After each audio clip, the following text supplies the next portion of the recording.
Masih ingatkah dengan wanita bule Italia bernama Ilaria Montebianco?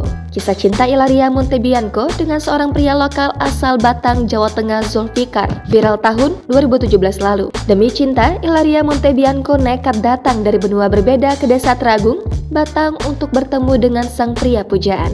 Ilaria menabung selama 2 tahun untuk bisa datang ke Indonesia.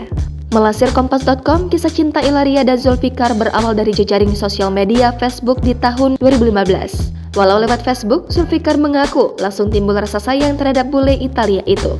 Setelah perkenalan, Zulfikar kerap berkomunikasi secara intens hingga keduanya mantap menyatakan cinta. Dia mengaku saat berkomunikasi selama sekitar 2 tahun mereka menggunakan bahasa Inggris. Kisah cinta Zulfikar dan Ilaria pun berakhir di pelaminan. Diberitakan Grid.id sebelumnya, Zulfikar akhirnya mengucap ijab kabul di rumahnya pada Kamis 11 Mei 2017. Setelah mengucapkan ijab kabul, Zulfikar mengaku sangat senang telah resmi mempersunting Ilaria.